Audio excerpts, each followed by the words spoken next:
Hello guys दोस्तों, मैं आज माता रानी का पचरा लेकर के आई हूँ।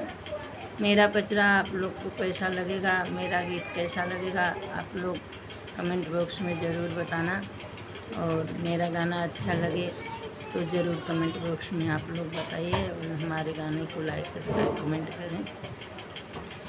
लाल लाल चुनरी में जड़ा हीरा मोती, पहिनी मैया ना हो पहिनी मैया ना।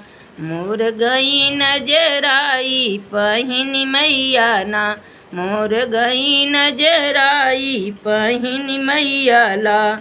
लाल लाल चुनरी में जड़ा हीरा मोती, पहिनी मैया ना।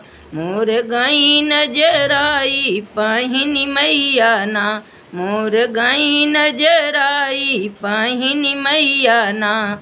कह तू त मोरी मैया बैदा बोलाईती, कह तू त मोरी मैया बैदा बोलाइत। कह मैया ना हम मलिया बोलाई किया मैया ना, हम मलिया बोलाई किया मैया ना। काहे मोरे सेवकार बैदा बोलऊब, काहे मोरे सेवकार बैदा बोलऊब। काहे सेवक ना तुहू मलिया बोलऊब, काहे सेवक ना तुहू मलिया बोलऊब। काहे सेवक ना आई हई मलिया गजर वाली, आई हई मलिया गजर वाली। आई हई तो हई चढ़ाई ना मैया करबई पूजनवा, तो हई चढ़ाई ना मैया करबई पूजनवा, तो हई चढ़ाई ना। लाल लाल चुनरी में जड़ा हीरा मोती, पहिनी मैया ना। मोर गई नजराई पहिनी मैया ना, मोर गई नजराई पहिनी मैया ना।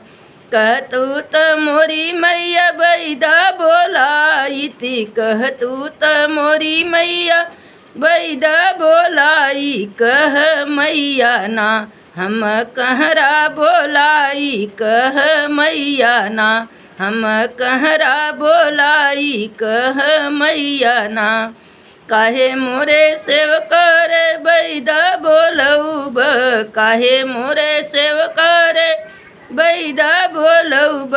काहे सेवक ना तुहू कहरा बोलऊब, काहे सेवक ना तुहू कहरा बोलऊब। काहे सेवक ना आई हई कहरवा जलवाली, आई हई कहरवा तो जलवाली। आई हई तो हई चढ़ाई ना मैया करबई पूजनवा, तो हई चढ़ाई ना मैया करबई पूजनवा, तो हई चढ़ाई ना। लाल लाल चुनरी में जड़ा हीरा मोती, पहिनी मैया ना। मोर गई नजराई पहिनी मैया ना, मोर गई नजराई पहिनी मैया ना। कह तू त मोरी मैया बैदा बोलाईती, कह तू त मोरी मैया बैदा बोलाईत। कह मैया ना हम बजजवा बोलाई, कह मैया ना हम बजजवा बोलाई। कह मैया ना काऊ जे करी हैं बजजवा जे आई। काही के मोरे सेवक बजजवा बोलऊब, काहे सेवक ना हो काहे सेवक ना तू बजजवा बोलऊब।